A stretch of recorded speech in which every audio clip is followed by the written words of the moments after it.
Hello, my name is Abigail Sweigel. I'm a Girl Scout from the heart of Pennsylvania, and I'm here to talk about how to find a job and how to make a resume.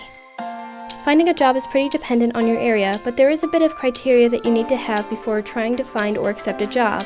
1. What is your skill set? 2. What hours and days can you work? 3. How much do you need to make to stay afloat in your area? 4. Are you willing to move somewhere else to get the job you know fits you best?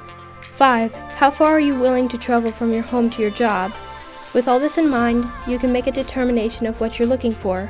You can go onto sites like LinkedIn or Indeed to list a couple of examples. Or you can find jobs by looking for advertisements in the newspaper, on the walls of businesses, poster boards on the highway, or just asking an employee directly.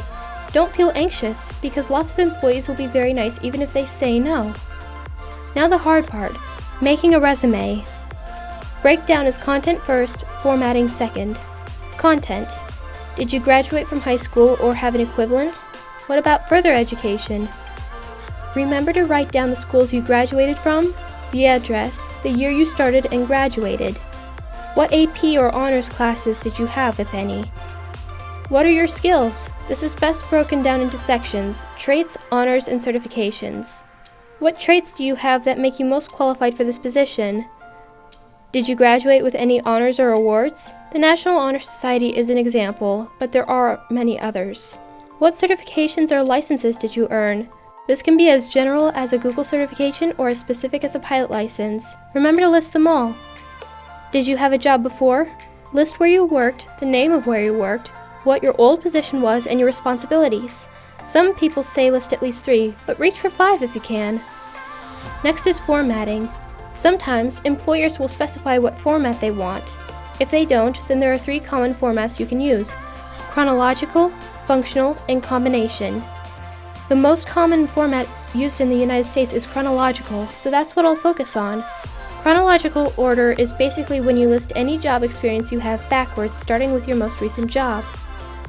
In this format, this is where you put your full name, your current address, home or cell number, and your professional email address. This is where you state why you are qualified for the position you're applying for. It can be traits relevant to the job, what skills you have, your certifications, and state any specialties you have experience in and the time you have experience in said specialty. This is where you talk about your most recent education, be it high school or college/university. If you went through college, state the years you went, your degree, what your degree is in, what college you went to, where your college is, GPA, and any special positions or groups you were involved in. If you didn't go to college, just state what classes of significance you took instead of a degree. Same goes for professional experience if you have any. State all your history of employment, the years you worked at each job, your positions, where you worked, your old workplace's addresses, and what your responsibilities were. Note that you might not be accepted first time around, but that's okay. Sometimes employees have specific qualifications in mind and can come down to a hair if you're competing with someone. Here's a little tip when writing a resume. Don't downplay who you are. Boast a little. If the employer sees a potential employee who's confident in what they do and who they are, then you're more likely to snag their attention. And that's it! Now you have a resume ready to go. Thanks for watching, and remember to take care and stay encouraged.